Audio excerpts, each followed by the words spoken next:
Hello, everyone. Welcome to this panel discussion today on the climate connection. I don't know how many of you are out there. I hope it's many of you, and thank you for making the time to join. My name is Susana Galvan. I am the country director of the British Council in South Africa, and I'm very happy to be the person to be very briefly opening up the panel discussion today. In my younger days, of course, we talked about climate change as something slightly abstract, something that it was in the distant future, something that we knew that could happen. And up to recent years, I think our attitude towards climate change has been still the same. And in many ways, we still approach climate change in that manner. But I think definitely the panelists and everyone on this call will agree that climate change is here, is now, is real. And for me, actually, I prefer to talk about the climate crisis or the climate emergency, because the data that is out there shows that the future picture is quite bleak. And so the Climate Connection is an initiative run by the British Council in our effort as one of the many organizations and institutions around the world and individuals, an initiative that we hope will provide a global platform for dialogue, for cooperation, and more importantly, for action against the climate emergency. The Climate Connection, this initiative has been taking place in the lead up to the COP26 summit, which, as many of you will know, kicks off on Sunday, 31st of October in Glasgow, Scotland, and it will run until the 12th of November. And our initiative, what we want to do in our own very humble position of the British Council, is to aim to reach millions of people around the world through connecting each other for collaborative and creative solutions to the climate crisis. As part of the Climate Connection initiative, which includes a very big number of dialogues, of events, of campaigns, of conversations and activities, but as part of this, we want to present, or we have been presenting, a series of 5 roundtable discussions, which specifically explore the role and response to the crisis of the higher education sector. And this is one of the 5 roundtable discussions.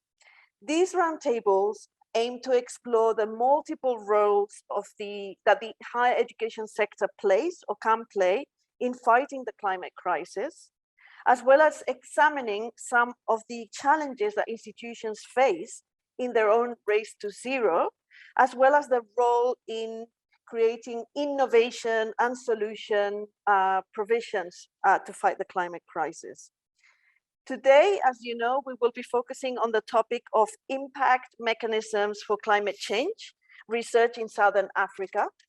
I know that we have a fantastic panel, so we're very grateful for colleagues in the panel that joined today. And hopefully we've got a very diverse and wide audience as well out there of students, policymakers, academics, researchers, and basically future climate change leaders as well. We really hope, of course, that this will be a rich conversation, a provocative conversation, hopefully, and at the end of which we hope to have a summary and a written report together with the other roundtables as well, that we can all share with each other, that we can share with our communities for further discussion, for action, for ideas, and also to feed into the COP26 summit itself. So without further ado, let's get into the discussion. And I'd like to hand over now to the chair of today's panel, Ms. Ella Romanovska. She's the Director of Innovation Support at Wits University here in South Africa.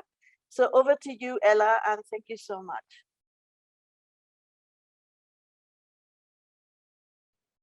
Thank you very much, Susanna. Thank you for that background and introduction.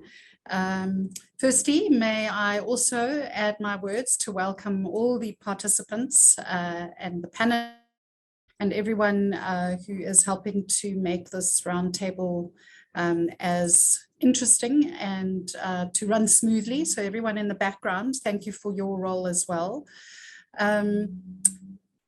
I am, as Susanna mentioned, the Director of Innovation Support at a wholly owned company of the University of Witwatersrand in Johannesburg.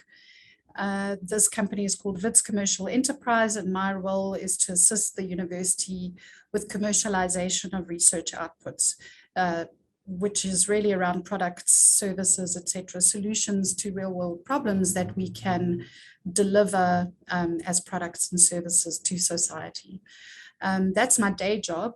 My moonlighting job is with SARUA, the Southern African Research and Innovation Management Association.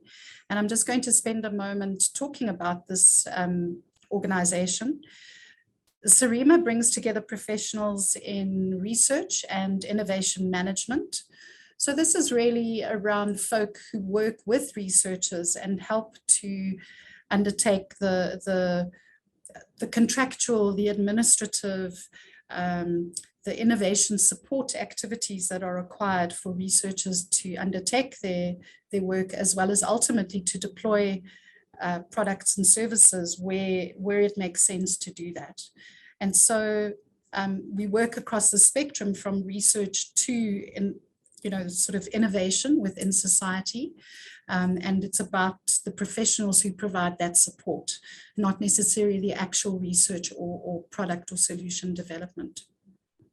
And so I think this was a really good partnership to bring SARUA and the British Council together, and we're very grateful for this opportunity, and that we were approached as SARUA to partner with the British Council on the Climate Connection Initiative. It's very timeless in that we are in this week holding our annual conference, reaching delegates from Southern Africa, but well beyond, and speakers across the globe. So we felt that this was a good time to include this roundtable as part of the pre-conference workshops. And in a sense, what Susanna has mentioned, all of this is ultimately leading to COPE, which is in November. It's pretty much nearly upon us. So, it's lovely to get the thoughts and inputs from this roundtable and to be able to feed those into the process. In terms of the roundtable, I'm not going to say much about the topic, which, as Susanna mentioned, is impact mechanisms for climate change research in Southern Africa. And the reason for that is I'm not myself a climate or global change expert. I am fascinated by what I'm learning in the process of engaging with the panelists and provocateur. What we'll do is we'll go into some questions and engage with the panel in a minute. And I think that will unpack the topic in more detail. I will be introducing the panelists. I will do that very briefly because we have 8 panelists, which is fantastic. And we would like to maximize the input and conversation we can get with all 8 panelists. Especially in light of questions that may come from the audience, and many of the questions that folk have included when they registered for this roundtable, we have tried to address in some way in some of the questions we're going to pose already, but I'm sure there'll be lots of other questions. So to maximize that time, I'm not going to read the biographies of all 8 panelists. You should have access to that once you've registered. So I'm just going to introduce them very briefly in terms of their designations, and then we will move forward into the questions. Firstly, just to confirm that as part of this roundtable, we have what we refer to as a provocateur, and that is Dr. Oyediran Olusegun Oyebola, who has agreed that I can call him Oyebola. And as all the panelists have agreed that we use names rather than entire titles to make things in a way informal, but just accessible, not that we would lose the conversation, but to ensure that we focus on the content and get going with that. So thank you to Oyebola for his work with me in preparing for this roundtable and my role as chair. He's been instrumental in that, and I'll give him, in a moment, I'll give him some opportunity to talk as well. The other panelists are firstly, Ms. Alice McClure. Alice is an academic coordinator for the Future Resilience for African Cities and Lands project. It's otherwise referred to as the Fractal project. She is part of the Climate Systems Analysis Group at the University of Cape Town in South Africa. Then we have Professor Pat Naidoo. Pat is a professional engineer and a specialist consultant. He's also the Research and Innovation Chair in the Green Economy at the University of Johannesburg. And it's lovely to have someone who's also involved or on the practical and consulting side. We then have Professor Martin Oosthuizen, who is the Executive Director of the Southern African Regional Universities Association, which brings together a number of research universities across the Southern African region, and he will hopefully give us a perspective that is cross-cutting across institutions. We also have Dr. Roshan Ramesseur. He is the co-chair of Ocean Acidification Africa.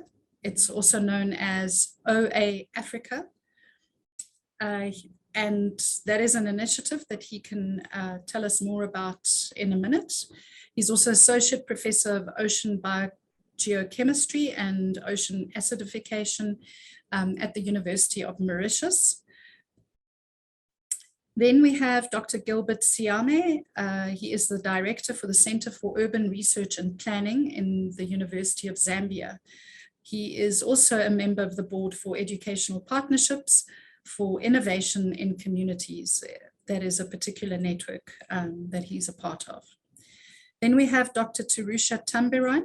She's a senior researcher for air quality and climate change at the Council for Scientific and Industrial Research in South Africa. Then Professor Cristina Trois, and I hope I've pronounced that correctly. She is the South African Research Chair in Waste and Climate Change, also known as SARUA, at the University of KwaZulu Natal in South Africa. And then last but by no means least, Professor Coleen Vogel from the Global Change Institute at the University of the Witwatersrand in South Africa. And all of these folk are going to be hopefully sharing with us some very insightful and thought-provoking inputs. At this point, Oyebola, is there anything that you would like to say before we move forward?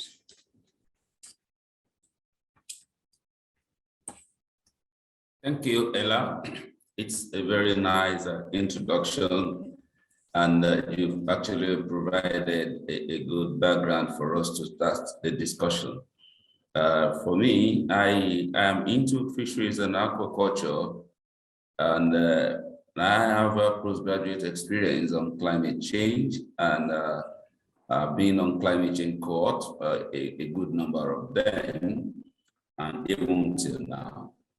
It's a great topic we're going to look at today to see how the South African could actually come up with a better option in utilizing the resources in the higher institution for climate impact management. From my past experiences, there has always been a gap between the community and the researcher on issues of climate change. I believe today we'll be able to come up with some issues that will be useful to adapt or adopt in situations going beyond South Africa. I want to welcome all of us for coming for this meeting, and I hope it's going to be an interesting time talking together on this panel. Thank you. Wonderful, thank you, Oyebola. Just in terms of how we're going to go about this, Oyebola is kindly going to monitor the Q&A list. If anybody in the audience has a particular question or comment that they would like to make, please capture that and we will pull it into the discussion as we can. I think this is one of the nice things about the virtual format, is that we can actually record the questions and if possible, combine responses, etc. So Oyebola will be assisting me with that, and I encourage you therefore to use the Q&A as a means of communicating your questions and comments. Right, without further ado, I want to start with some contextual questions that I think will be helpful in framing today's theme.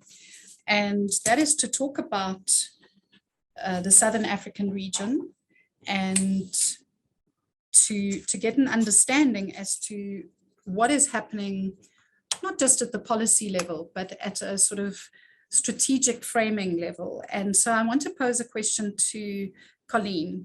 As I've said, she's from the Global Change Institute, and we'd like to understand, Coleen, do we even have a climate response strategy for Southern Africa, even broader than Southern Africa? And if so, how does it link to the role of universities, higher education institutions, and other research institutions? Is there a link, and can you comment on that, please? Thanks very much, and thanks for the wonderful opportunity to be on this panel. I think the answer to the question is, number one, that we have a very rich community in Southern Africa working on climate change. We're also known as a hotspot, so scientifically we do need as many hands on deck as we can get. But to actually answer your question, so in terms of South Africa, we have very good policies. We have a climate change bill that's going through Parliament. We have adaptation policy, etc., etc. In terms of the wider region, we also have the SADC climate change policy, which has got a number of years still to unfold. There are also a range of people, as you've already mentioned, SARUA, who you'll have on the panel, and they can talk to the work that they're doing. So there's a lot of work going on. But to just briefly answer your question, I think there are two dimensions. The one dimension is that climate change is really a big system of stuff that we need to get our heads around. And so you have a number of universities with all different departments and faculties working on pieces of the puzzle that have to come together to help us understand that system. But increasingly, there is also a move, especially among African scholars, to bring about different knowledge domains into that discourse. So, for example, traditional knowledge, local knowledge, tacit knowledge, and also the notion of transdisciplinarity. So when you ask about, is there a connection between the policy framing and the actual work going in the university, I would say in some cases it's very strong, but on the whole, we've got a lot more to do. So some places it's very, very strong.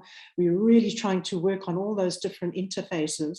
But in other places, and I'll come back to this maybe later on when I get asked other questions, if fortunate enough, I do think there is a bit of a cognitive dissonance and a disparity between how much the universities are coming together in systems as opposed to isolated silos. Thanks very much. Thanks very much, Coleen. I guess that leads quite nicely into the next question that I wanted to pose to Martin as Executive Director from SARUA, and that is to really ask whether universities, are they really feeling the pressure to innovate on climate change and conduct research on climate change? And if so, where's this pressure coming from? Is it mostly international fora? Is it government policy level? Is it from local communities? Can you comment on that, please? Yeah, thank you, Ella. I think the pressure is accelerating. The need for climate change talks to the way in which universities understand and define their societal role. If one looked at the lead article in this weekend's University World News, the lead article talks about the responsibility of our universities to reshape society to create a sustainable human civilization in the face of climate disaster. So I think there's a growing appreciation for the fact that universities have a very special and unique role to play in responding to climate change, and in fact being a key, almost a lead actor in leading this response. I personally think that the more difficult question is not so much about the pressure that's on universities, but on assisting universities to develop frameworks that will help them to develop an adequate response to actually address the multiple challenges around climate change. In terms of the key source of the pressure, climate change is a global challenge, and I think it's that the major impetus is coming from international frameworks, such as the UN Framework Convention on Climate Change, the Intergovernmental Panel on Climate Change, the preparation and the activities around COP26 or COP26, the Paris Agreement. So I think there's a lot of international awareness and international research going on. There are various examples of university networks. The Universities Climate Alliance formed last year. In North America, the University Climate Change Coalition. The country level examples, such as the Alliance for Sustainability Leadership in the UK. I would agree with Coleen that the SADC has a number of very important strategies and plans around climate change, and they provide a framework and a point of orientation for work that can be done, the various aspects of climate change mitigation and adaptation. I think what's perhaps missing is the integrated capacity to bring these various strategies and policies together into a more coherent, overarching framework, which can support universities and other actors in their climate change. Thank you. Thank you very much, Martin. I think it links in an interesting way to what Coleen mentioned. And taking that further, I have a question for Pat. Pat, on a scale of 1 to 5, how would you rate universities and research institutions' current level of response to the pressure and, linking to what Martin has said? And what are the implications of this for future climate resilience in Southern Africa? Thank you, Chair. Chair, I want to give you two answers. First, let me go to the one extreme, the rating 5. And I think the South African universities, also the regional and continental universities, are doing excellent work as we would review in the publications in high impact journals. And again, that work is in very niche specialist areas like weather systems, impact on environmental systems, etc. Then on the other end of the scale, Chair, at a level of 1, and I'm of the firm view that fossil fuels must remain firmly in the ground. I'm also of the firm view that the universities must be the laboratory for society, and the solutions we are giving to society are absent. We've got to appreciate, Chair, that fossil fuels have powered successive industrial revolutions. Industrial Revolution 1, 2, 3, and 4. They are deeply entrenched, and they are deeply entrenched having the edge of affordability, accessibility, reliability, and I think availability. And I think this is the edge that we have to displace. How do we displace that? And I think that's where the gap is, Chair. Thank you. Thanks very much, Pat. I like that. Fossil fuels must stay in the ground. I've been involved in a particular product that was developed to reach folk who are not on the grid, and by doing so, we've eliminated the need for power generation from fossil fuels. It's one such product or solution that can do that, and I think that's spot on. My next question is to Roshan. Roshan, universities are very complex systems. So what impacts their ability to contribute to research and knowledge exchange, specifically where it comes to this issue of climate change and climate change mitigation?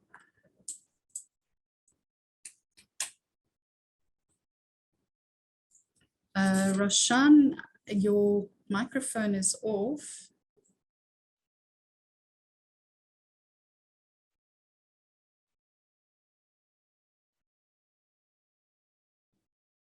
Emma, I'm not sure if you can assist. That's it. There we go. Thank you. Perfect. Thank you, Yep. Roshan. Sorry about that. So what I would like to say is that, I mean, we are focusing a lot on climate change, and this will be the focus in COP26. And basically, there's a number of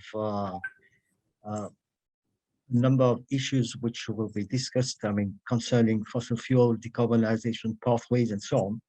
But I would like to mention that ocean acidification is the twin evil of climate change. And that's where OA Africa steps in with a number of partners, like the Global Ocean Acidification Network, Observing Network. We have also the Ocean Foundation, the IAEA, OAICC, and Future Coast, and so on. So what we see here is the ocean acidification, which results from the absorption of carbon dioxide in seawater, is increasing the acidity.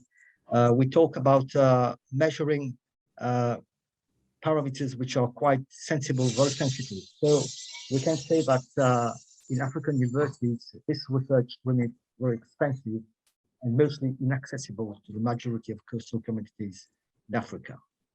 And that's where there's an immediate need for funding research, knowledge sharing, and transfer and capacity development. We'll say that climate change, and in particular ocean acidification, will have consequences for the African region. And although ocean acidification is a global problem, it has cascading consequences for regional, local, ecological, and socio-economic systems, and potentially on human health. So we like to see that we are developing and implementing of efficient adaptation strategies to minimize the impact of climate change research. And also, ocean acidification will depend directly on the scientific understanding, and many knowledge gaps remain in the African region. So depending on the local needs and gaps in data, we should include short-term high-resolution monitoring aimed at capturing the present natural variability experienced by key marine ecosystems, that's the weather. Long-term chemical monitoring to feed regional and international databases and help moderate budgets and projections at the regional scale, in particular in Africa. Also to include biological monitoring, as well as laboratory and field experiments aimed at understanding the mechanisms behind how key marine species and ecosystems respond to OA and other key environmental requirements. We'll see that the economic impact of climate change, and in particular ocean acidification on fisheries and tourism, is likely to be substantial and may include loss of profits, employment, and even lead to loss of coastal infrastructure due to decreased storm protection facilitated by waves as a consequence of OA. So we can see that the impact of climate change, in particular ocean acidification, needs to be considered in planning socioeconomic activities that form part of regional ocean economy, as it poses a hidden risk for sustainable development. And we also find that international research cooperation has supported the local development of ocean acidification research in the universities in East Africa in particular, and through the FAO Nansen program, the Africa project in Mauritius, supported by the Ocean Foundation and the US State Department. And we also have other contributors like the IOC, UNESCO, WAMSA, which are pushing this agenda forward through the Nairobi Convention. So we can see that African researchers are pursuing studies of biological response during postgraduate. Thank you very much. Thank you, Roshan. So if I can maybe summarize this in a different way, rather than the question of what impacts the ability to contribute to research and knowledge exchange. It's more around, you know, what are the ways in which that can be addressed. And what I'm hearing from you is that it's sort of multilateral relationships that need to be established with key stakeholders and multiple institutions, and especially in a field like yours where the impact is across the globe of the research that you're doing, and you have to bring together those networks and those stakeholders into research platforms. Thank you for that. My next question is to Gilbert. Gilbert, are you with us? Didn't see Gilbert earlier. I've been here very much. Fantastic. Get the question, sure. Super. Hi, Gilbert. So the question to you is, broadly speaking, what role does a university play in terms of innovation and knowledge exchange in combating climate change? And I think some of the other speakers have touched on that a little, but perhaps you could ground that in your own experience as well, and give us your perspective. Sure, thanks. Thanks, Ella, and thanks everyone. I want to build on what Coleen mentioned. Coleen said something fundamental to me, that climate change is still a big issue that we're still trying to get our heads around. And this is where university is coming. They're both doing a great job, and also doing, there's a lot of space we can do better as universities. First, yes, we are talking to each other quite well, using great language where we can be understood, you know, we can understand one another as researchers, you know, from different fields, but engaging with the subject of climate and climate change. Publishing, like has been mentioned, but where I see as a great gap and also an opportunity, going on also part of my work here, is we as universities have a special duty to sort of understand the complex issue and present it in a way that makes sense to a busy policy person, as well as the ordinary community person. If we continue to talk in our conferences and in proper journals, I don't think the issue remain quite hidden. So there is a chance that we need to communicate, simplify the jargon, and localize the issue to make sense of the climate change crisis in a local environment.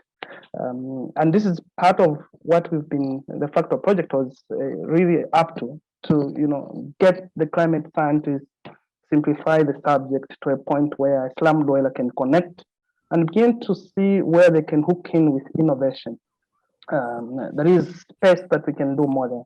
The other issue I want to reference is universities have huge untapped technical potential, human resource potential, from undergraduate to graduate students. And most contexts, if I may reference Zambia, the capacity of local government or government at local scale to navigate this complex issue of climate change amid these numerous competing issues, from high levels of poverty to crime and several other things, to actually get focus on the climate issue in terms of policy and action, that remains quite far off, to be realistic. And so universities seem not yet to realize that the numerous numbers in terms of students, staff, can actually document and provide great opportunities and recommendations what can be innovated around to actually address the problems that climate change presents to us. And at the same time, it is in the invest where we can begin to push boundaries to engage with the subject of climate change from a very transdisciplinary perspective, which may be quite difficult in the city setup, but in the university with research increasingly touching on policy as well as innovation and actual knowledge building, there is opportunity here to break barriers and allow universities to departments within universities to sort of work together and bring big numbers. It can be from innovation, basic research, surveys, social enterprise. That kind of work remains untapped, but the potential is huge, particularly in poorer contexts of Southern Africa. Yeah, I have 3 or 4 other points, but I think I would end on these 2 points. Thanks. Thanks very much, Gilbert. I want to also take this question from the perspective of perhaps somebody who's involved in modeling, but also as an early career researcher, and that's specifically Alice. Alice, you're an analyst of climate change, you're an early stage, early career researcher. What do you think are the needed actions for researchers to meet the challenges of climate change and innovation from your perspective? Thank you so much, Ella. Great to be here today with my colleagues and to meet some new faces. I would just like to say firstly that I'm sorry to disappoint people, but I'm not an analyst of the physical climate system. I work with a lot of people who do analyze the physical climate system, but I am particularly interested in how the climate intersects with other objectives like, or issues like development or vulnerability. And some of my colleagues, I should have trusted them to preempt some of my points, because I think we've all been talking about this for some time together. But this idea of climate change really being a cross-cutting issue, and that research that aims to create an impact needs to respond to this type of problem. So we need to stop pretending that it's a siloed problem, but really work together. And as Coleen says, really embrace the messiness of the problem. So the risks manifest, or opportunities for adaptation and mitigation occur at the intersection of natural systems, social systems, political systems, finance systems, technical systems. All these systems are so complex, and that's by themselves, they're complex. So bringing them all together to try and understand how risks manifest, or where there are opportunities for adaptation or mitigation, really requires, I think, a different paradigm that we don't really have our heads around yet. And so I come from a particular approach to climate change research, which is very much working at the science-society interface. That's where I'm strongly rooted, and I hope to be there for a long time. And in terms of the focus of higher education institutions, again, building on what my colleagues have said, this idea of interdisciplinarity and transdisciplinarity, I believe, are really key mechanisms for achieving impact of climate change research. And I know we have a diverse panel today, and maybe a diverse audience. So I wanted to just quickly say that interdisciplinarity is really about bringing lots of different perspectives together to try and tackle one issue, but transdisciplinarity, it goes one step further and invites societal stakeholders into the process of actually framing the research questions, but then also contributing knowledge to think about what the proper responses might be. And this really helps to generate knowledge that is situated in context and likely to be more usable. But I think also, again, following on from a point that my colleague made, I think both approaches, and particularly transdisciplinarity, is about opening up to alternative ways of knowing and about challenging dominant narratives. And I think this is really where we need to start pushing into this direction, because just as we see on this panel today, diversity contributes to richness of insights and to creativity. And I think more than ever, we need creativity to deal with climate change in Sub-Saharan Africa and the globe. Thank you.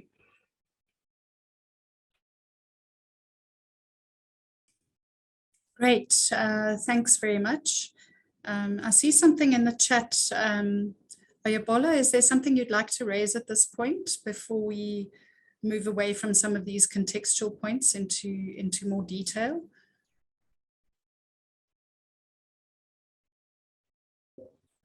Thank you, Ella.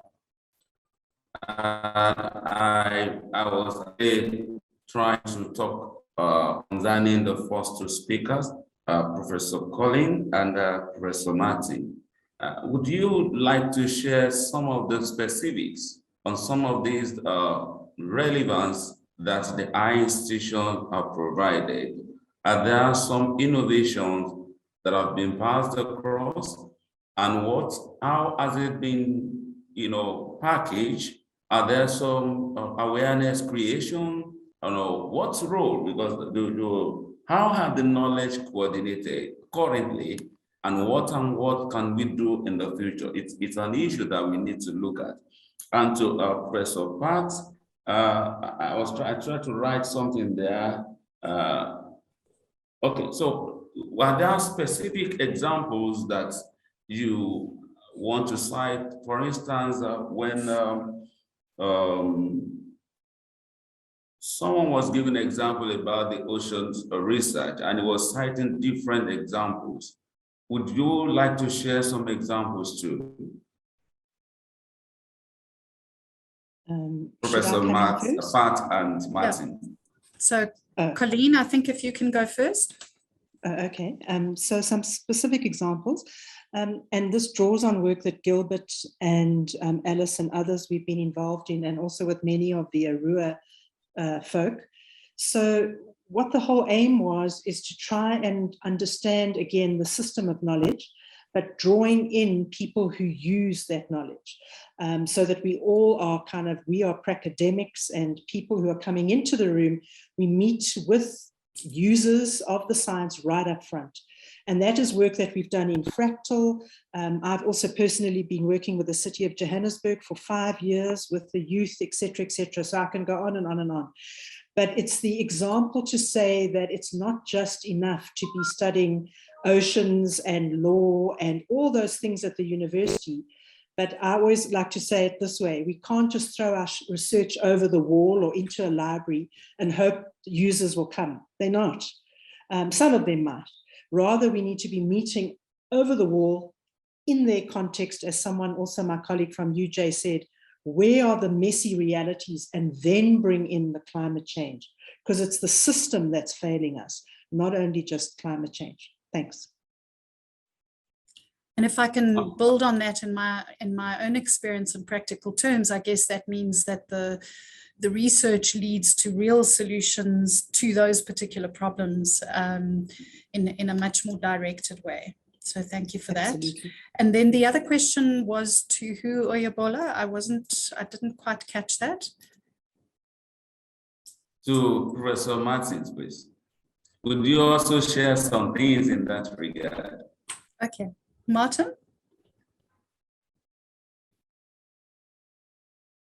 You are muted. I'm muted, sorry. I want to take your question back a little bit. Before we start talking about practical examples at universities, I want to say there's a bigger question at stake here, and that is about the foundational narrative of the university. And the recent USAF conference was about the engaged university. Now, unless we engage in a conversation about what the university is good for, not just what it is good at, we have a problem. So we need to go back to the idea of, let's call it in the UK, the civic university, in the USA, the land-grant university, and think about what is the university's defining foundational narrative? How does it see itself? So I think that's just one thing to point out. I'm not an expert on climate change, but I'm aware of at UCT, and I don't want to sort of be accused of singling out specific examples, but at UCT, the African Climate, the ACDI, the huge interdisciplinary, transdisciplinary institute, headed up at a very high level. Stellenbosch recently establishing the School for Climate Change, Nelson Mandela University in Gilbert, the institute doing blue oceans research on a wide range of activities relating to oceans research. I think that that you may also find that some universities are doing some very innovative things around what it means to be a green university. How do you actually sort of think about the operational management of your university so that you become a contributing university to climate change? If I may, at the risk of sort of blowing my SARUA's trumpet here, say that between 2012 and 17, SARUA developed an interdisciplinary master's degree on climate change, and we've currently received funding from the SAD Secretariat through the European Union, and we've just embarked on our second phase of our climate change program, bringing together regional experts to review the climate change curriculum and also develop short courses on climate change, which can support climate change policy and planning negotiation. So I think that that developing the curriculum materials and resources which universities can use to present appropriate programs on climate change is important. The other thing I think is to I've quoted examples of UCT and Stellenbosch and others, Nelson Mandela University, assisting universities. Alice refers to the importance of inter and transdisciplinary research. How do universities create the structures, the organizational structures that support that type of research? And I think they need guidance around that as well. Thank you. Thank you, Martins. Please, how will you rate the performance here, specifically? The performance of those approach, that structure we're trying to put in place. Has it really bring about an improvement?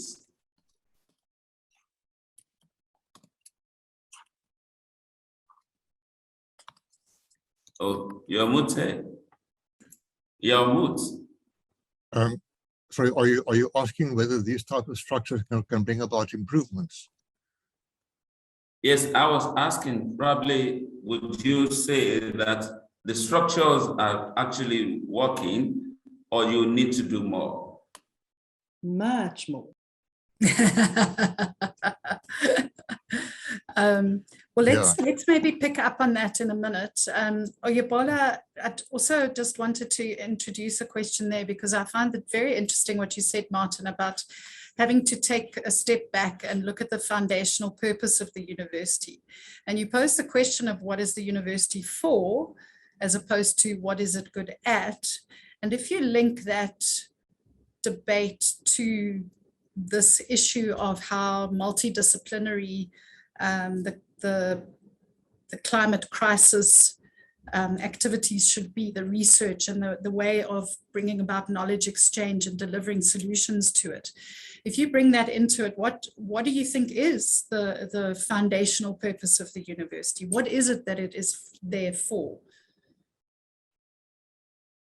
Well, I think it depends which university you are, how important it is for you to define yourself in terms of perhaps exclusivity and a certain kind of elite purpose. And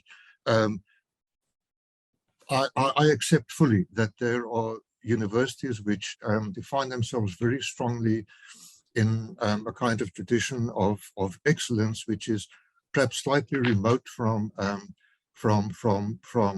their critical context. But if you think that I think it was the president of Harvard University wrote this book last year about the responsibility of universities towards society. So I think elite universities as well are being forced to redefine themselves and their self-understandings, and to think much more about the practical contribution that they make towards society. So I think that there is a sea change on the way globally in the way that universities define themselves, and that there's a far greater realization that universities are absolutely critical to the way, to the quality of life in the world, but also to developing the kind of thinking amongst its students that realizes that we are interdependent of each other, that we are dependent on, the whole natural realm, and that we have to think in a much more integrated way about, our own existence and our own impact. So I think that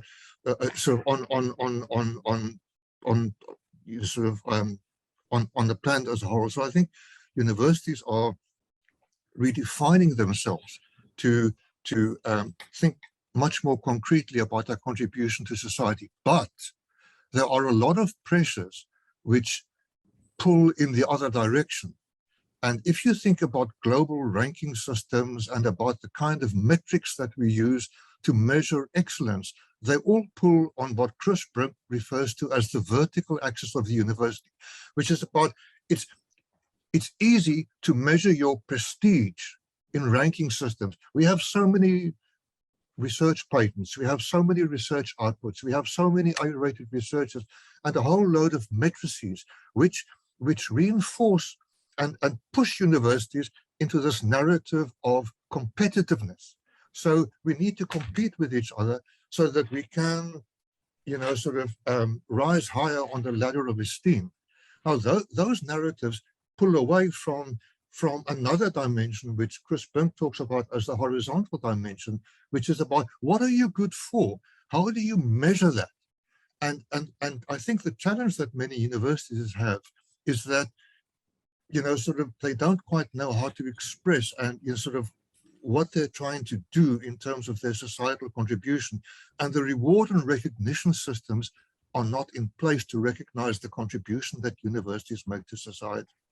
So it's like, I think, you know, there's, if you engage as University of South Africa has in the debate about the engaged university, what needs to follow on that is the kind of measuring instruments and systems that support that definition of the university to be an engaged university. But I don't have all the answers. I'm just trying to point out some concerns. I think. Hello, Hela. Yes, go. Sorry, maybe you give me some minutes to read out some of the comments from the chat area on this, just yes, to add to what we have. I have seen those.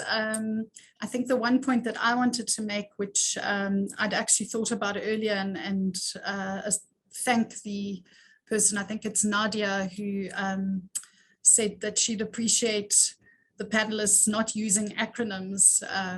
Perhaps we can spell out the names of organizations or just describe the network. When we throw out all these acronyms, those of us who are not steeped in the field may struggle to understand and to get the essence of the message. So that's just a request to the panelists. And then I see that there's a question around cities, and I do want to fit that in a minute. I don't know if there were other questions. Yes, I think it was really the question around cities, and do you want to ask something around that now, Oyebola, or No, it's just one of the charts says there is wealth of information from universities, but the challenge is that most of us are not skilled in packaging or lobby our work to broader users. Also, lack of incentives or reward for knowledge translation is another challenge. There is another one that says universities are not great at the TD structures. For critical thinking, that is our job. Whatever knowledge are needed for that, we need to actually look at some of these contributions in our couple. I think that's okay. We can move on. Ella. Okay, thanks very much. So I think the issue of, you know, we're not skilled in packaging and lobbying. I want to pick that up in a minute. It actually does link to a question in a moment. And I think that Martin and I think somebody else as well made the point around the lack of incentives or rewards. And perhaps, you know, one can explore that in a little bit more detail of what kind of incentives or rewards would support better research in this area, and especially the exchange of knowledge and the communication of knowledge to the right stakeholders. So we'll have a look at that in a minute.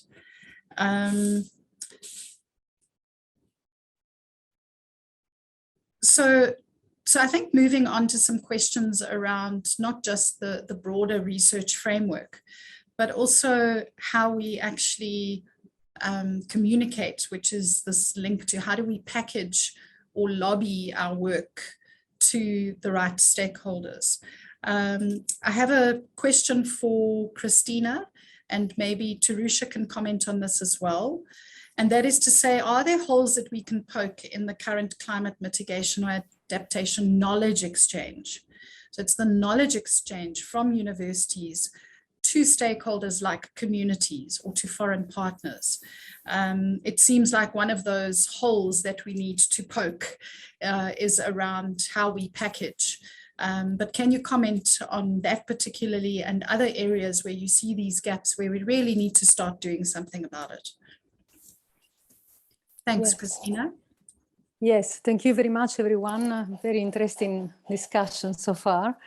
Well, I'd like to bring my experience, also in line with the previous the previous topics, because it's all about the impact that we have as academia to solve the problem or to address the problem.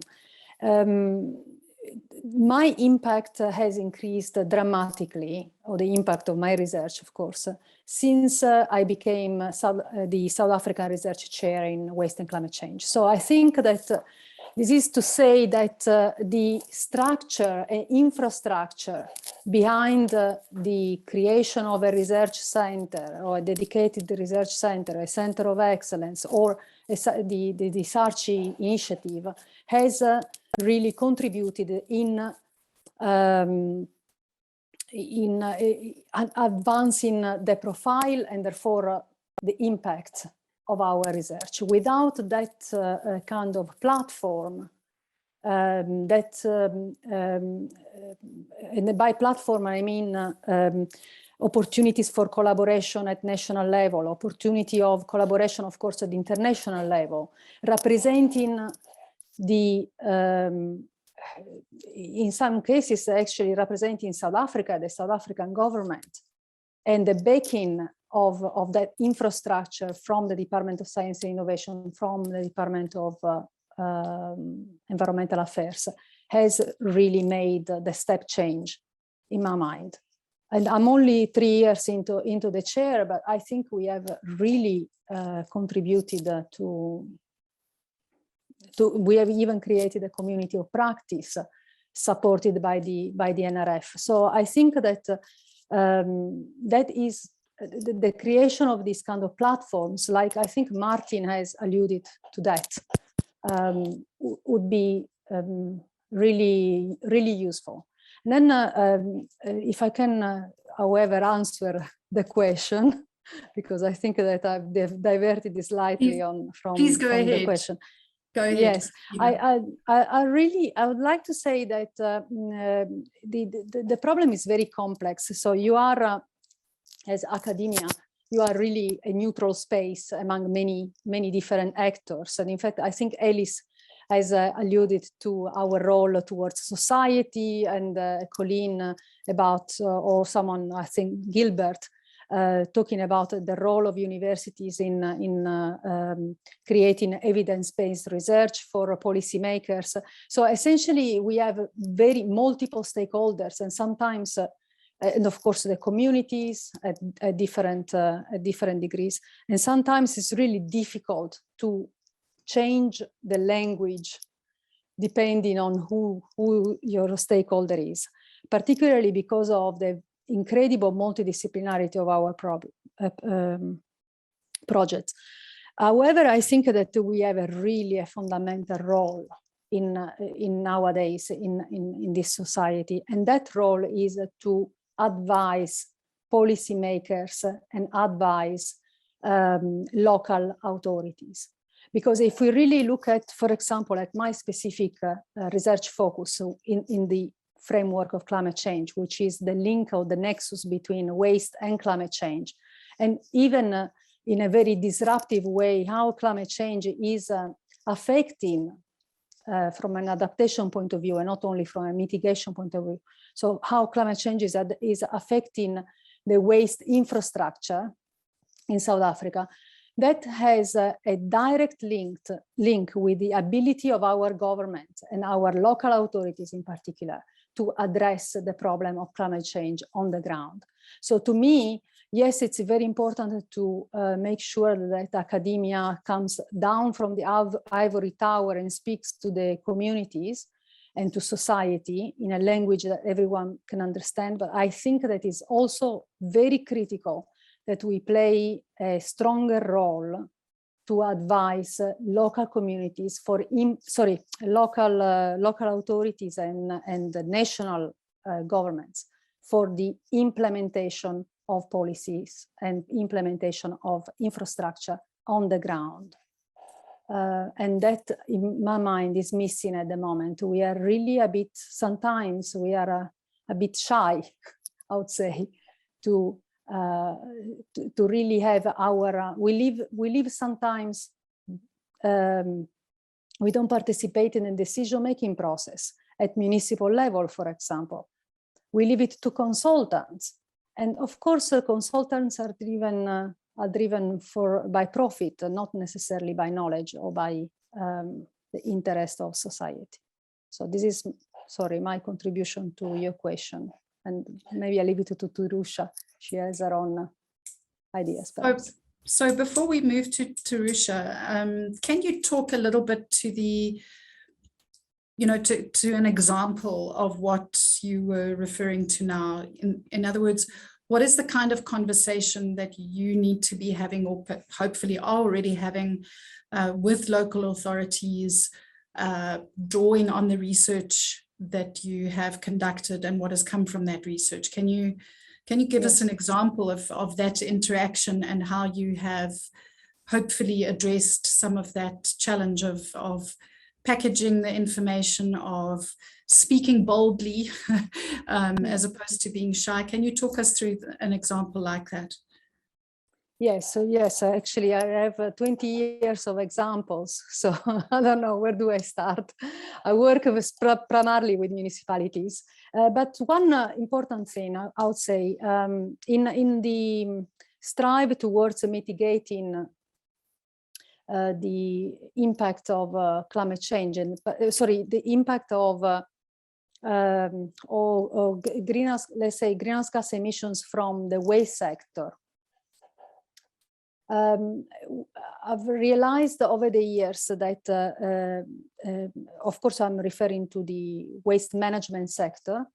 Over the years, I've realized that the implementation of projects on the ground, so literally waste infrastructure, recycling,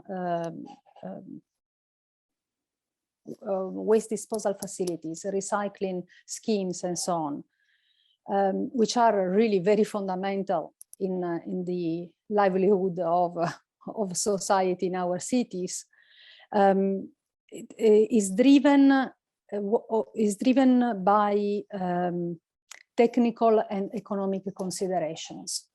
The indicators for or the parameters for developing an integrated waste management plan in our municipalities for many, many years has been simply cutting costs, implementing landfill sites and final disposals in landfills. And now we are sitting with a situation where all our waste, or most of our waste, ends up in landfill sites, in fact 90%, and these are called super emitters. So over 6% of greenhouse gas emissions are emitted by these landfill sites. So how do you shift the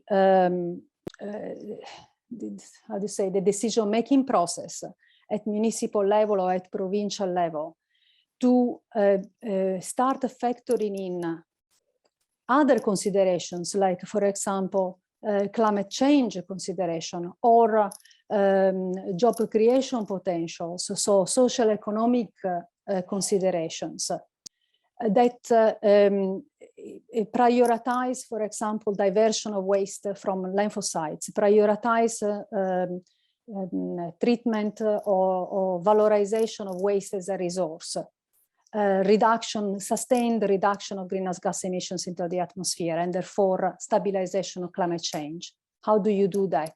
You do it by working with the municipality, developing, for example, in our case, we have developed a model called ROSE, which really makes sure that the decision with respect to waste management, of course, or waste management practices, happens factoring in all 4 levels of sustainability, including, of course, and prioritizing environmental sustainability, meaning sustained reduction of climate change, of greenhouse gas emissions into the atmosphere.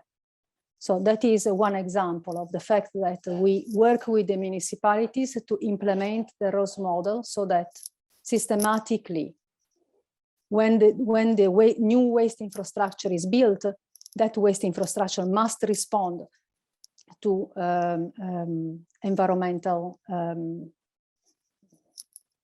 so to systemic reduction of greenhouse gas emissions in the atmosphere, must create jobs, must is not only about technical and economic feasibilities, but other considerations, and climate change becomes a priority. Great. In finding the best solution. Great, thank you, Cristina.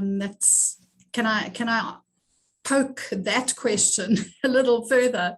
Do you feel that you're making success, having success in that regard, in those authorities taking it seriously and applying it in terms of their planning? Do you see that happening, or you know, is it not as successful as you'd like it to be? Well, I hope no one is listening. I'm putting you on the spot.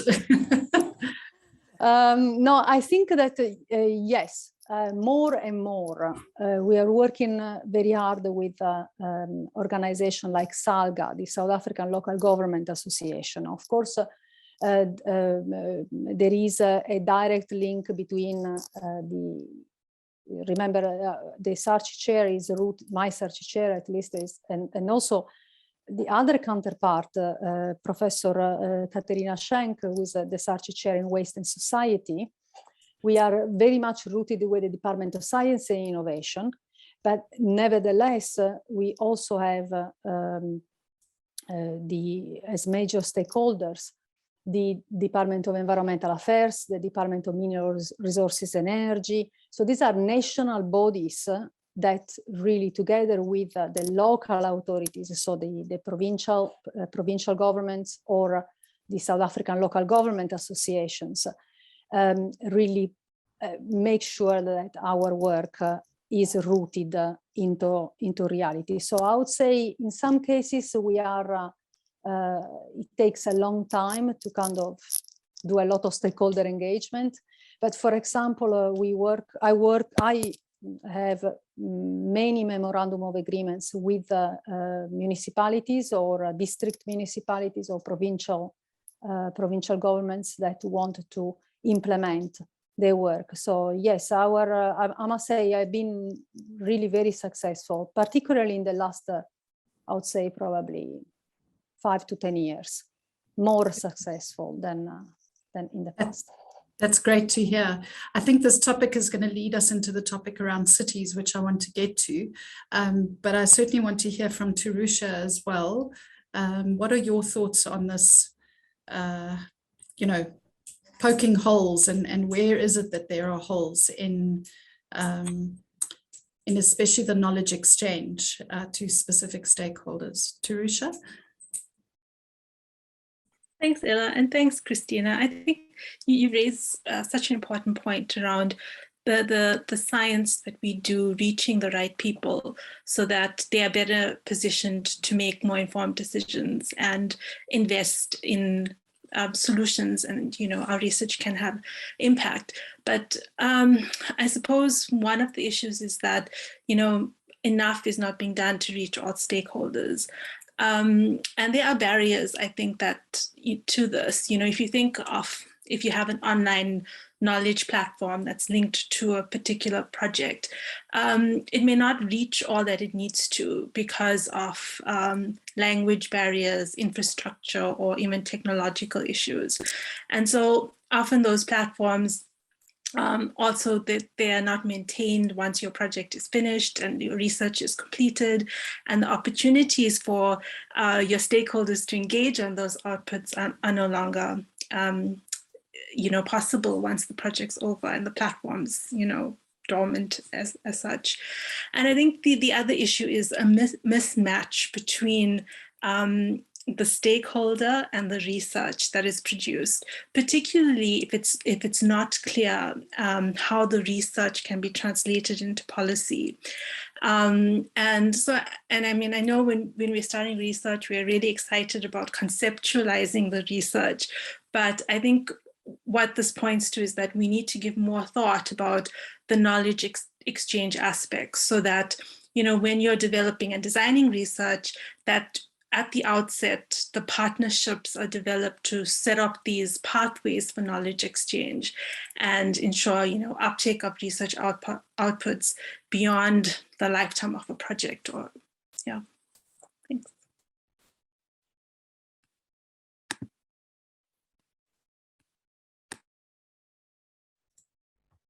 And here I was talking to myself. Thanks, Tirusha, that was helpful. Can you, just as I've asked Cristina, can you maybe provide an example where the work that you have been involved in, you have had success in reaching stakeholders in a very specific way? Sure. So we do a lot of climate modeling, for example, our team does, on issues such as urban heat. And we've had success in communicating that work because it is an issue that people can relate to now, because we all experience really hot days and we experience what it's like when we have heat waves. So trying to tell people about what the future climate is going to be, bringing it into the context of what are you experiencing now, I think is sort of one way where you can better communicate with stakeholders, so that you're not just, presenting them with this scenario of a future climate where, they're not really invested in because they're not going to be here. But, I think those kinds of ways of trying to engage with communities and make the science more accessible and real to them is been one of the ways we've had success, I think, in getting more uptake of our research outputs. Okay, thank you, Tirusha. I want to pick up now on the question around cities and to read that. So the question or the comment is, cities are a threat to the environment. They consume more energy and produce more pollution than other spaces. Universities are small cities or towns, behaving similar to cities.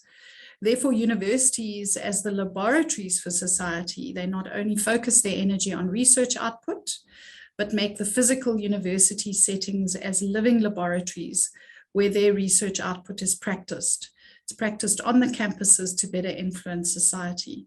And this will increase the impact of research. So I want to kind of split that into two parts.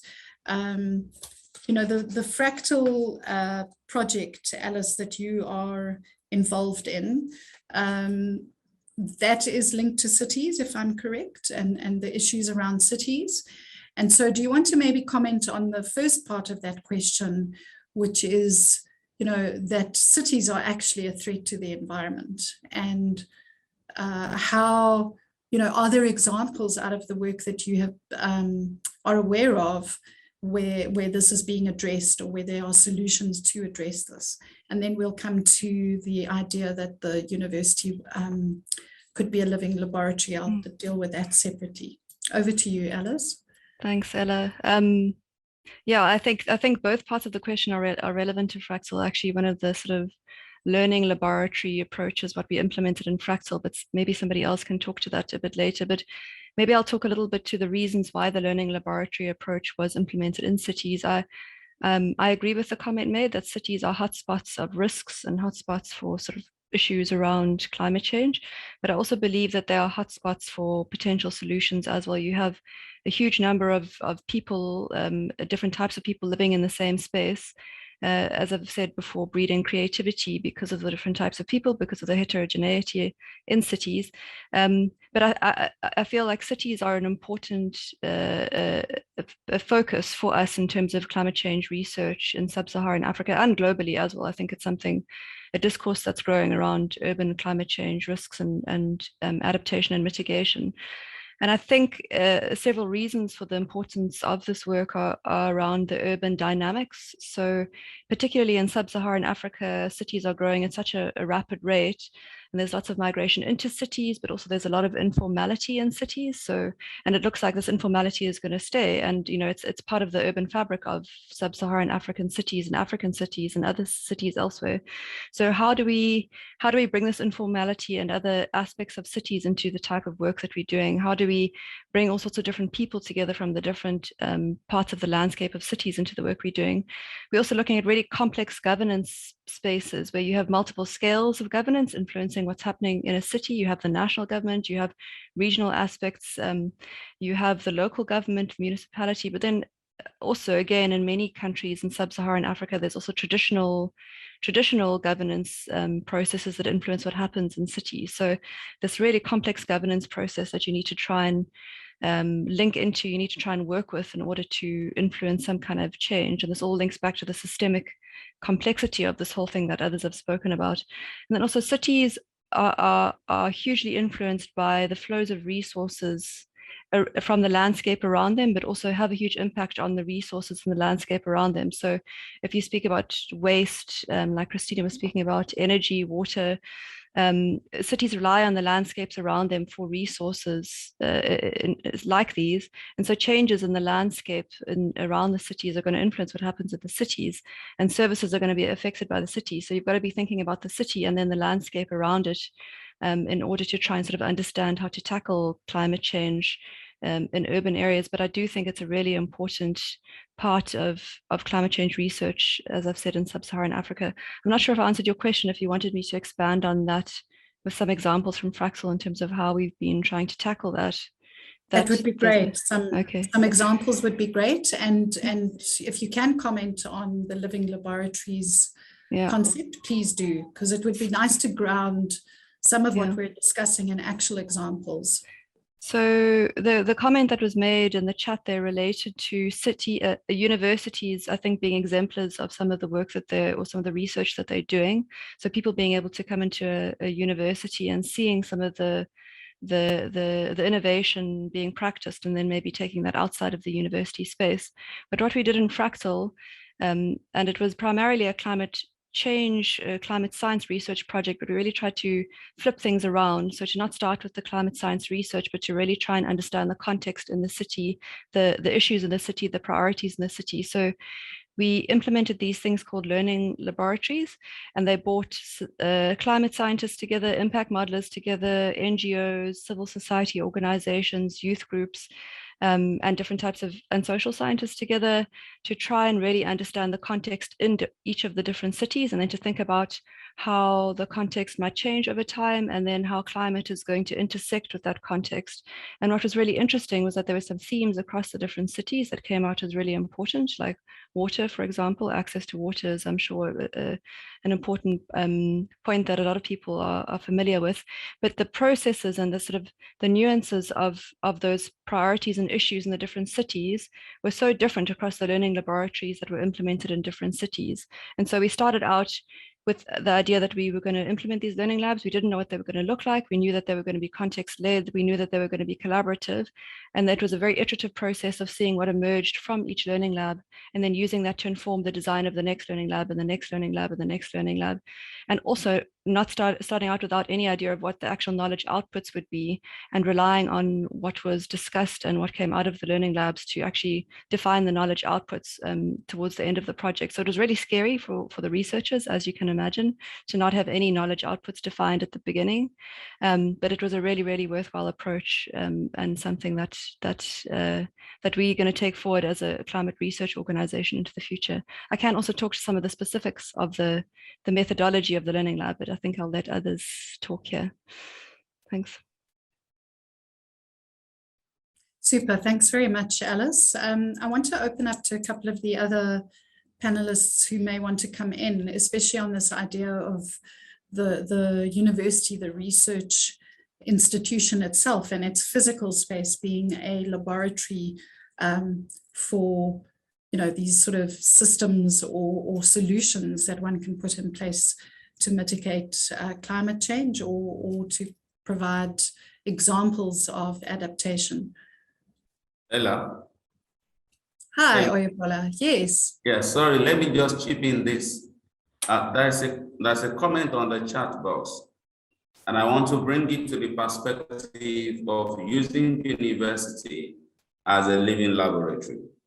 It said, using the South African context, my suggestion would be to have every university in the 9 provinces championing participatory research informed by both scientific and indigenous knowledge system as the local people have been using their IK. Now, would any of the panelists suggest that this will solve a problem?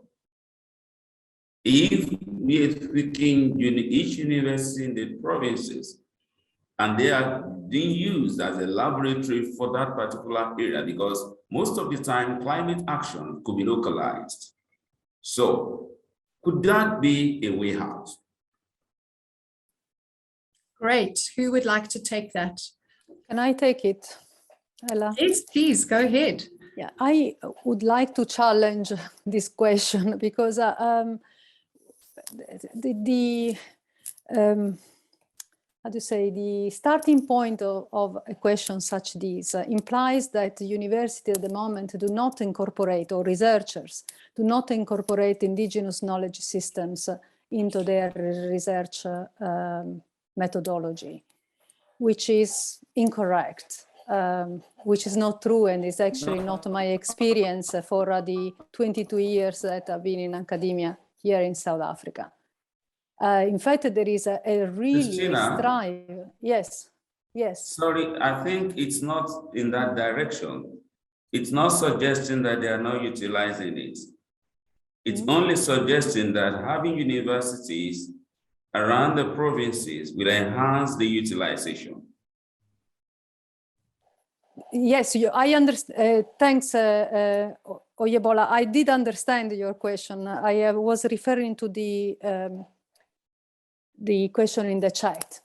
So yes, of course, the answer to your question is absolutely yes. There are still already existing collaborations in each one province and across provinces, and certainly more platforms of collaborations, specifically in an interdisciplinary way, would certainly be more beneficial. And I don't know if perhaps the NRF could place, or the Department of Science and Innovation, or SARUA, I don't know, could be the agent to create those type of platforms of collaborations among various universities in each province, if I understand your suggestion. Yeah. If I also move to the second part of the question regarding cities, since 2015, when in fact I was Dean of Engineering at the University of KwaZulu Natal, and we created the hub for the African City of the Future, in fact moved by the fact that there was a rich experience across the university in various disciplines, and expertise, in fact, of people that could, from academia, interrelate and work together with the 2 cities in which the University of KwaZulu Natal is placed, and I'm referring to the city of Durban and the eThekwini municipality, as well as the city of Pietermaritzburg and the municipality of Mzunduzi. So we felt that there was a lot of expertise in water, in waste, in energy, in issues related to climate change, societal issues, and so on. And why not consult or work together with the municipality to develop research together? And that was the beginning of the focus on African cities, and the establishment of the African Cities of the Future, and as a focus area and research area of the University of KwaZulu Natal since 2017. The work done by the Hub for the African City of the Future has highlighted a fundamental problem. The fact that there isn't a very clear understanding of what a clear indicators of sustainability in an African context. So we've been working very, very hard, I would say, to define what is the concept of a smart city or a sustainable city or a resilient city in an African context. Because at the moment, our standards are, we really use standards that are developed in perhaps in the Northern Hemisphere or in developed countries, and they're not very applicable to our reality. And I am sure that Ellis has a very similar experience. So that is the challenge in my mind, to make sure that we actually create our own sustainability standards and sustainability indicators for our own megalopolis in the African continent. Thanks, Cristina. Also, we have the Green UKZN program, which is the use of our 5 campuses across the 2 cities that where the University of KwaZulu Natal is, as a living labs, I would say, for not learning labs as much, but living labs for conducting research on various aspects of sustainable cities. And I can provide these projects. Thank you, Cristina. So on this particular question of examples of universities being the actual living laboratories, I also want to ask whether, Gilbert, do you have any input on this from your experience in Zambia? Is this something that could work?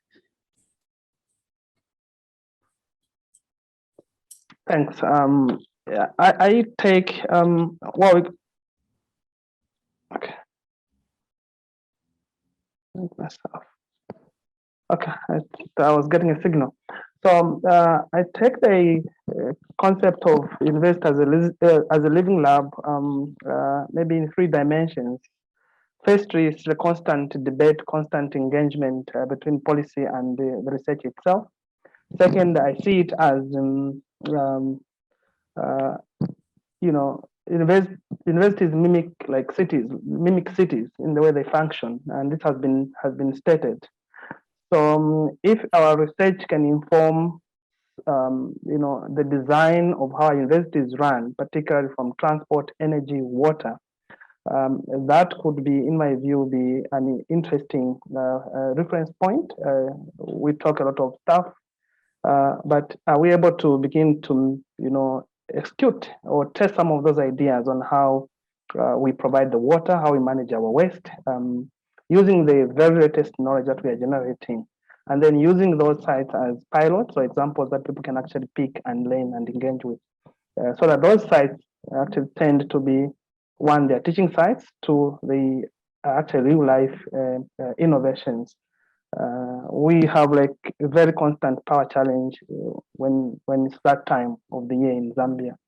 And when it comes to blackout, universities are not usually spared. And we're constantly talking of alternative energy solutions, which no one is testing in the university. So that's something I think university can test so many things, and we can experiment with what we are teaching. The third part, the way I see the universities as a lab is making science accessible and available to communities, and maybe it's an idea of, you know, working with graduate students and also researchers to really demonstrate what research is generating and what the data and the research that is coming out, what it means in terms of solving real life problems, holding innovation fairs on university grounds, and that being part of the culture of what universities does is important. As we've, I think, learned from this conversation today, that there is a lot of information, there's a lot of research, and there's a lot of work happening, but how to make that accessible and available is a very big step that we need to make altogether. So I see it on those 3 platforms, And it just depends on how the actual research and the actual intent is to be achieved. Thanks. Hello, Hela. Yes. Sorry, Oyebola. just to chip in this, Martin had been raising hand for a long time. Oh dear, I didn't see that. Then also Coleen too. But let me say this before you try to bring them up. I observe that most universities have a kind of a system that the communities have been looking at for ages, yet they have not imbibed those systems. How then are we going to bring up the climate issue in this university system to the community? Because we can make a laboratory, but getting information from the laboratory down to the grassroots is the issue. Universities have been having a kind of a system, a city within the city, doing things in a different way. Yet you see communities around the university not imbibing many of those things. How do we break that gap? That's my concern. Great, thanks for that question. Coleen, do you want to come in on that? And Martin, no, Martin's had his hand up longer. Martin, please come Martin in. must go. I'm not sure who's had their hand up longer, so if it's okay, I'll just say I actually just wanted to say that I think the idea of learning laboratories or learning and living laboratories is a wonderful idea, and it's something that we would be very interested in taking forward and playing a role in that. You know, as the Southern African Regional University Association, my feeling is that we need to develop, and I think that's what the learning and living laboratories are doing, is concrete examples and concrete case studies about how one can learn from the very specific local and regional contexts in which universities are embedded. And I want to approach this as sort of kind of the communicative role of universities. So, universities have a communicative role, and that is about how they actually communicate and relate to their diverse stakeholders. That will be local communities. But another important stakeholder to my mind is our students. So in these living and learning laboratories, I'm sure that students will play a very active role. But what about the idea of students actually taking the lead in projects with local communities? And as part of their learning activities and their instructional programs, actually having to spend time in local communities, engaging with local communities, and then reporting on their findings as part of their formal programs. And that becomes part of the way that their programs are designed. And they then become co-contributors to knowledge. In this whole process, you know, that big word that we use a lot about decoloniality is really important, because decoloniality asks us, which knowledge traditions do we value? Do we value the contribution that local communities and that indigenous knowledge can make to knowledge creation? Do we value students as co-creators of knowledge? So I think one could, and I would be fascinated about learning from case studies of how learning and living laboratories are developed, and how we can support our universities in SADC to learn how to develop learning and living laboratories that are embedded in their local environments. And these learning and living laboratories, their potential for informing research, for informing globally relevant and competitive research. So this is not a debate that says research isn't important, but it says that research that is embedded in your context can enjoy considerable international esteem, but also curricula.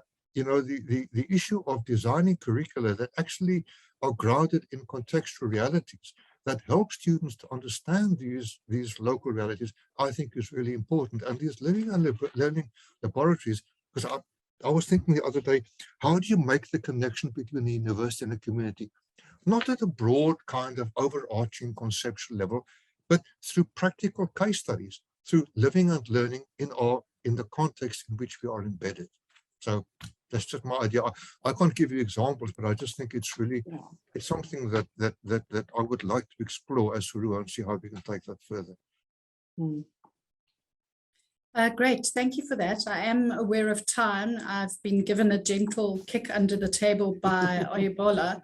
Coleen, if you want to come in very briefly here, but I also want to give opportunity to Pat, who I had on my list, but has also put his hand up. Okay, I just want to say very, very quickly to Martin. Martin, there are a number of case studies. There's a huge amount of work. It's not only coming out of UCT. Gilbert can talk about the EPIC program, which he can give you all the details, where the actual scholars go out and do that work, and we connected with those programs into the United States. So please, all I urge us to do is to not reinvent the wheels, because we don't have time. Let's try and find ways to interconnect, and particularly through SARUA. You've got Tally Palmer, you've got Rhodes University doing fantastic work on social learning. There are many of us doing this work. It's not just one or two. So I think we need to find those collaborations, and maybe we can go to the British Council to get some funding to help us to knit these things together. Thanks.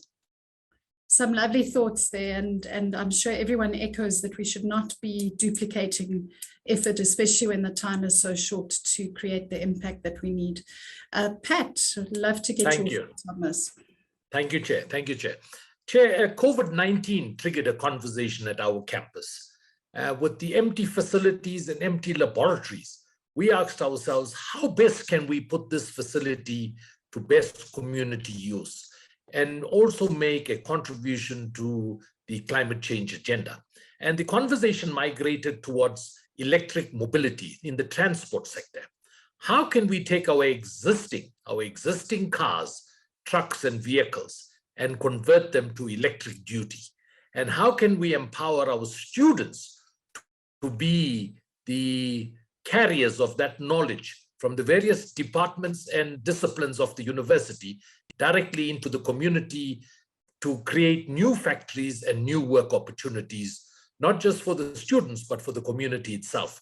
And that has gathered momentum over the last few months, whereby the teams have now assembled and the work has commenced to start converting existing vehicles to electric duty. And I think that's going to make a significant contribution as we go into the future, especially in terms of carbon emissions and the use of fossil fuels. Thank you, Chair.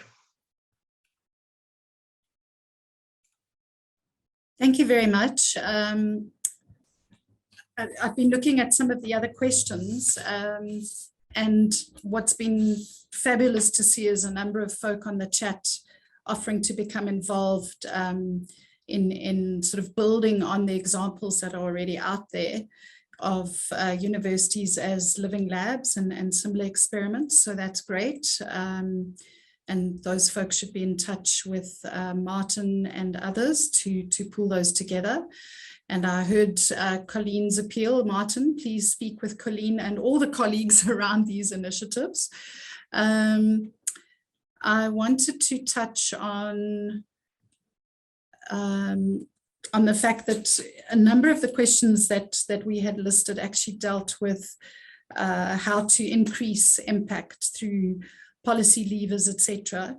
The one area that we didn't discuss in any detail was around incentives and rewards to encourage researchers to collaborate together, to encourage knowledge exchange out of the research programs. And I think that's an area that one could spend a lot of time on, and I'm not sure that we have that now. What I do want to touch on is this idea of skills and the skill sets that are needed in order to build these multidisciplinary teams, these multidisciplinary platforms. If I recall correctly, SARUA has a particular program to kind of a master's that leads towards an understanding in climate change and mitigation. Are there others, other such courses? And I'll just open it up to the panel. Maybe one or two of you can mention specific such interventions, or where you think there are gaps, what do we need to do to address that? Because it's one thing to say that we need these platforms, it's a whole other thing to enable individuals to work in that way and to work across boundaries with different organizations. How do we upskill the young researchers to help them do that? Pat, I see you nodding your head. Do you want to comment on that? Yeah, Chair, in fact, Industrial Revolution 4.0 has given us an opportunity to promote what we term online learning. And we've now developed several customized short learning programs, postgraduate diplomas, master's programs for both for individuals across various disciplines to participate in and to gather additional confidence in their respective emerging fields of expertise. So online blended learning is a vehicle that is now available. And I think COVID-19 has helped us to promote that technology a little bit deeper. Thank you, Chair. Thank you. Other thoughts on that, on how we develop the right skills and how we create connections across disciplines?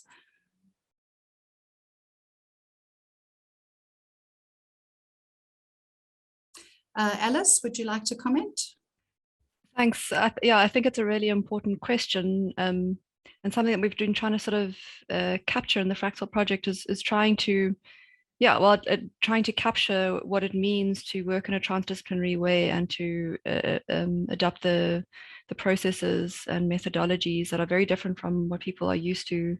Some people are used to working in this way, they have been working this way for a long time under a different name, but for discipline specific researchers who've been working in a particular way for a long time, it's really about experience, working with other people, being exposed to this kind of work. And Martin has already mentioned this, thinking around these graduate programs or undergraduate programs that allow researchers to work with other researchers and work with societal stakeholders.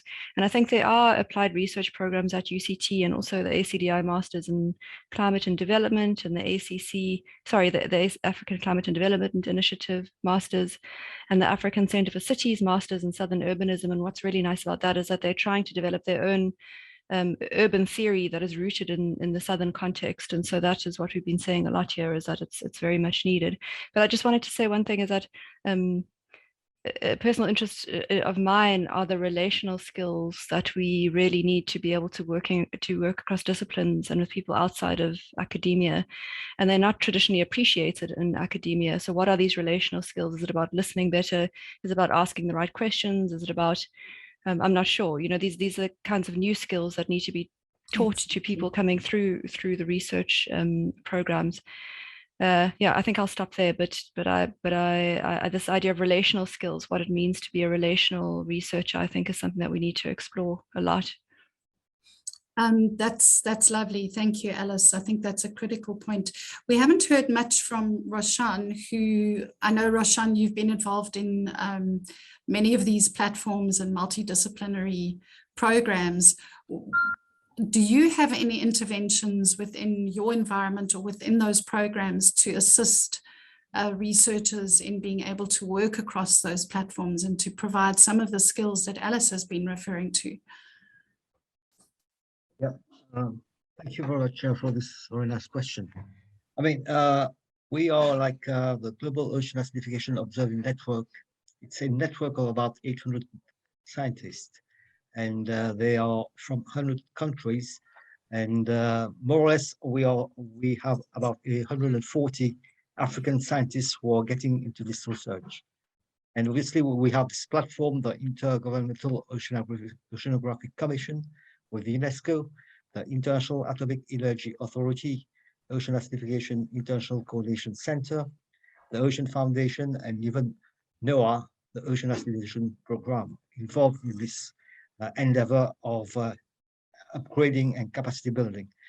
And for example, we have the OA Africa Hub, which is a group of concerned scientists seeking to advance the study of ocean acidification. And we are trying to inform policy. And recently, we had the Nairobi Convention, where we had a white paper which was produced to try to make policymakers, decision makers to include ocean acidification in the legal framework. And you can see that the platform is there. So we as OA Africa, we have various hubs. It's 8 hubs around globally, but we have the co-chairs in South Africa, in East Africa, in North Africa, and West Africa, working together in our steering committee. And we are discussing on how we are supporting field observations. And recently we have six countries which have been funded by the Intergovernmental Oceanographic Commission, UNESCO, and WAMSA. We have Kenya, Mauritius, Mozambique, Seychelles, South Africa, and Tanzania.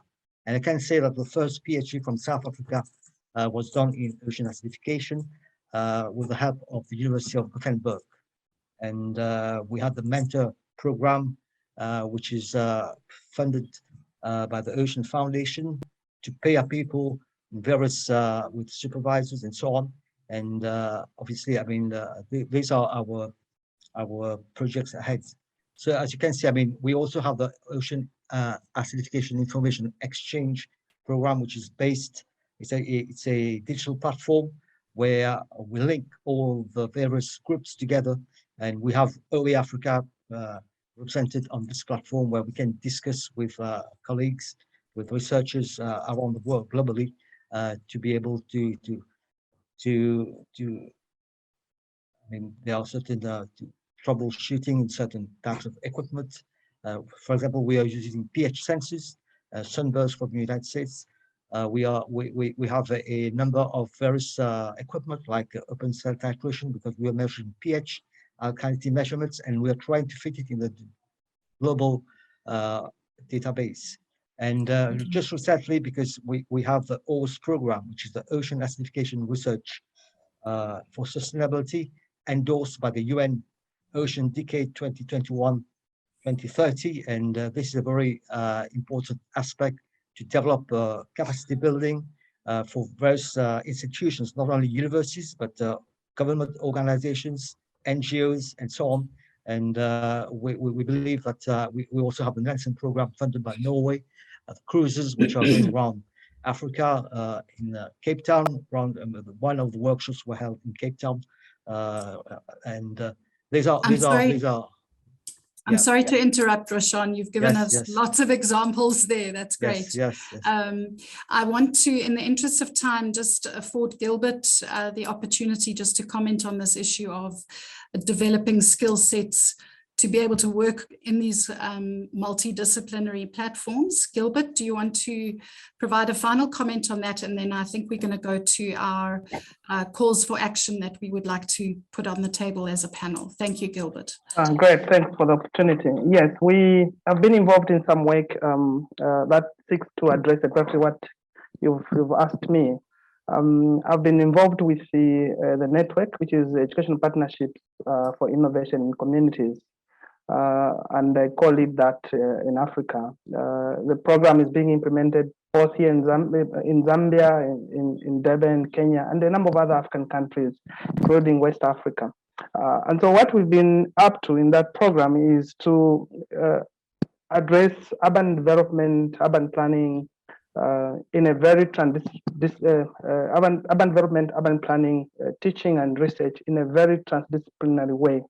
And the universities that have adopted that model have established partnerships with the local authorities, and the local authorities have established, afforded us an opportunity to use their physical space, the communities, to engage with various stakeholders, from hardcore scientists, political leaders, name it, just a city person, to teach students on that real life, setup, and how we can address the challenge of climate change in the cities. So we engage with students from droughts, waste management, infrastructure, groundwater, you can just name it. And the beauty is that we have students that are drawn not from one program.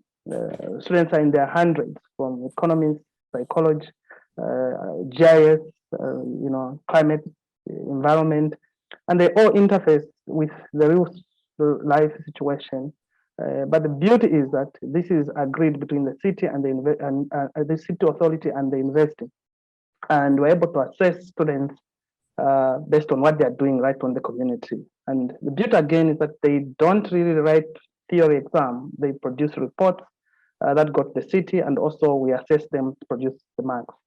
I should mention the recent graduates that we are getting from there are extremely different from the previous that we are having, and they're highly employable because they learn communication, they learn to cross the science theory divide, the theory practice divide, and they understand the power politics, the governance dynamics in the city.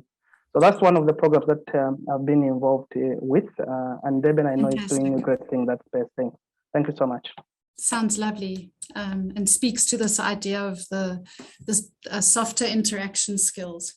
Great. Well, we have run out of time in terms of the discussion. I'd like to move on to really talking about our calls to action. And what I'd like to do is to ask each panelist for a single recommendation or call to action that comes to mind in terms of the discussion that we've had, and obviously your own experience and background. What is the one recommendation or one action point that you would like to take out of this? Maybe we can start with Martin.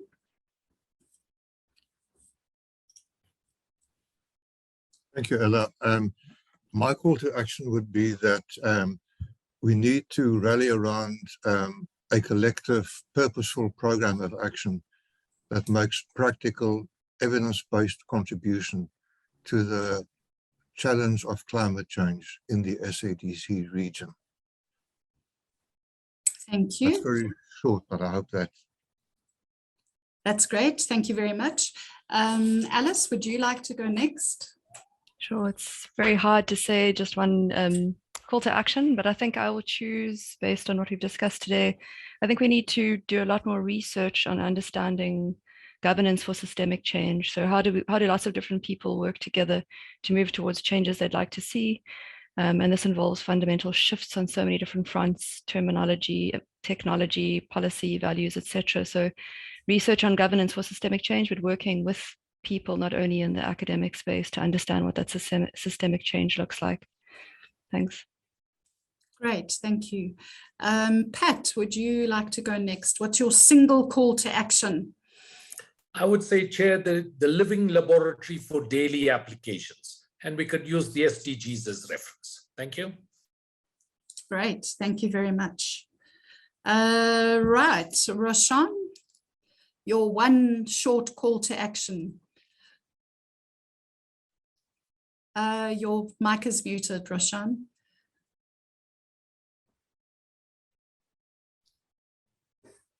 Yep.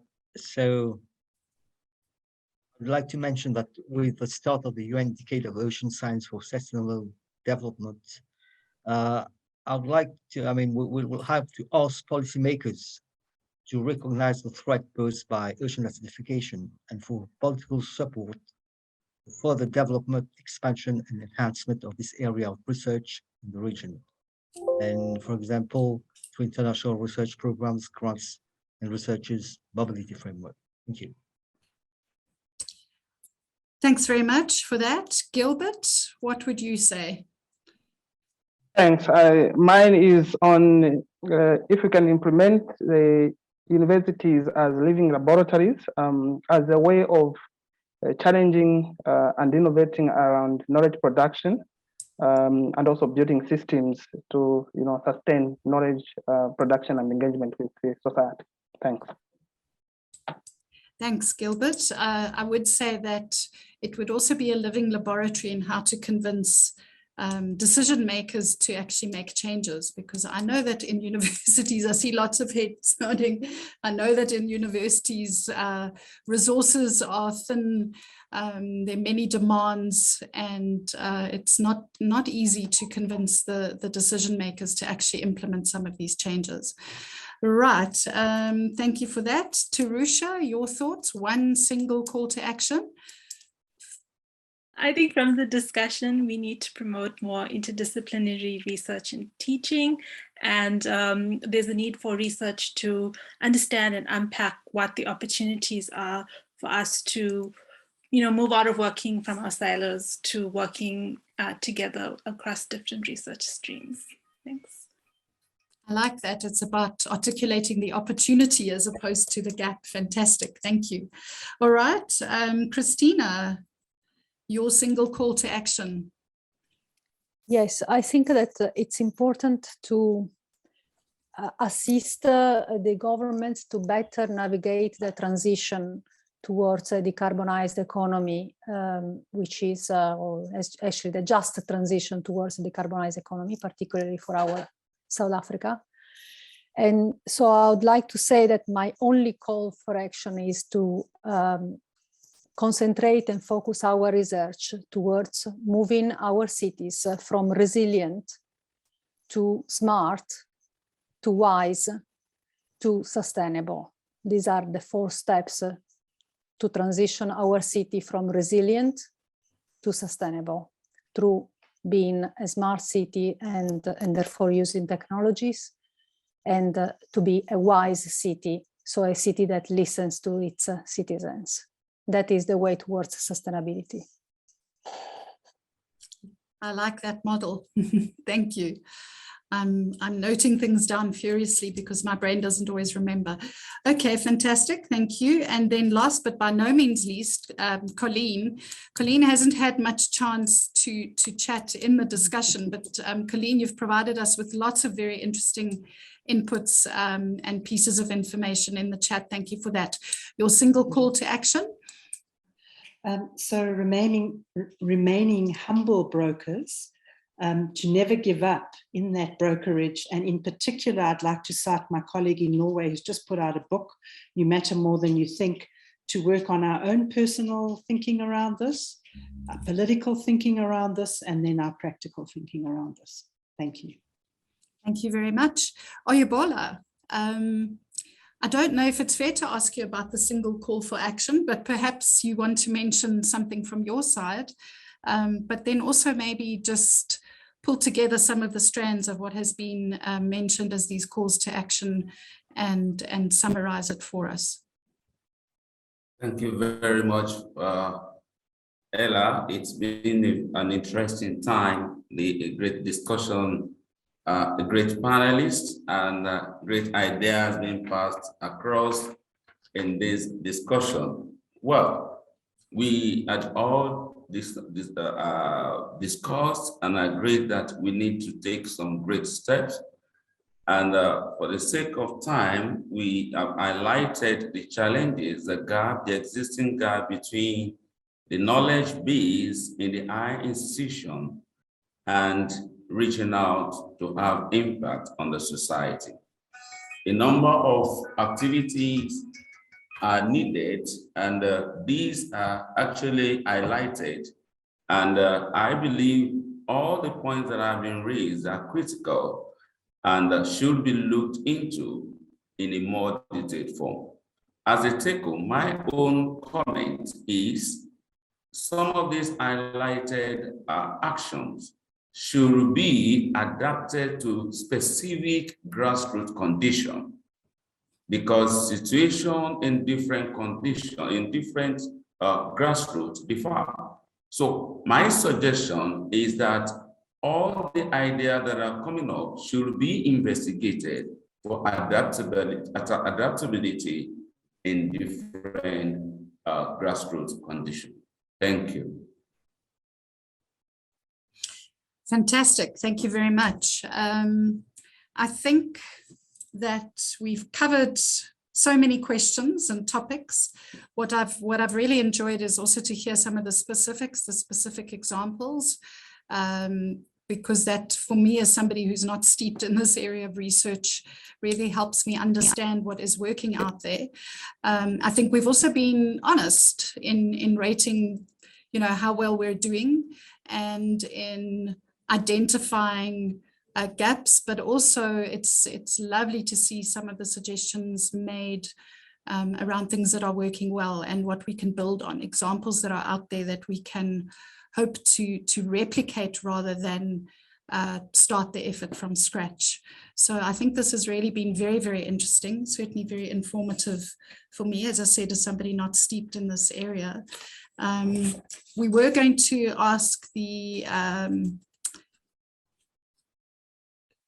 for a summary, sorry, I'm just looking at the program. We've had the summation by Oyebola as the provocateur. So I think it remains for me to just sum up and close the proceedings. So I think there's quite a few thank yous that I'd like to say. Firstly, to Oyebola as our provocateur. You've been very helpful in the planning for this process, and I thank you very, very much. To our panelists who have given of their time and prepared for some of these questions, but also happy to engage in what comes out of the discussion, not just pre-prepared pieces. So thank you very much for your time and your excellent inputs in various ways.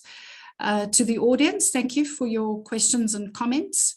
I did pick up that there was a question around Indigenous knowledge, etc., which I think can be taken up offline. I think it was a little bit digressed from our particular objective and theme of this roundtable.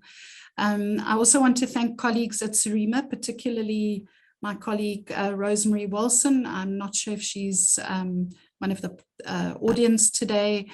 She is the Vice President for Innovation and Tech Transfer at SARUA, and she did a huge amount of work in engaging different stakeholders within the Southern African region to get the best possible panel and to hone the theme into something that is of relevance within Southern Africa.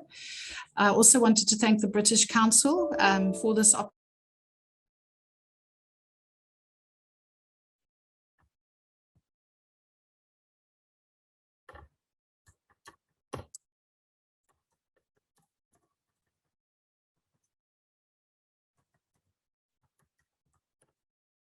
Something has happened. I can't hear you, Ella. I think she's lost connection. Okay. Yeah, we lost Ella. Okay.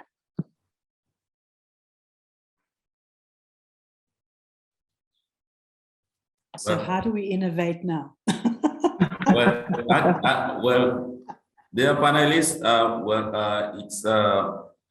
Ella was just trying to round up the meeting, and I think it's a very good time to finish up the meeting. It's been a very nice time talking together, sharing together on the issues of climate change and our institution. And I believe all what we have discussed today, they are key to future development.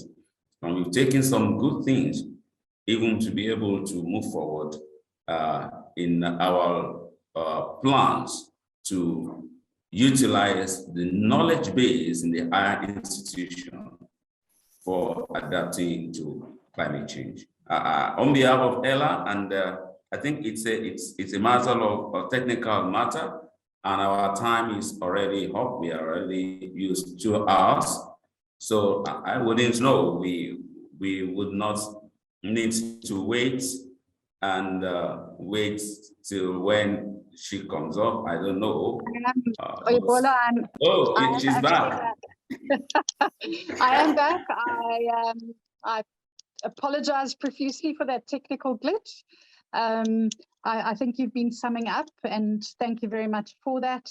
I was just extending my thanks to all the colleagues at the British Council, and just to reiterate that these calls to action will be summarized in a report specific to this roundtable, and that will be pulled together into an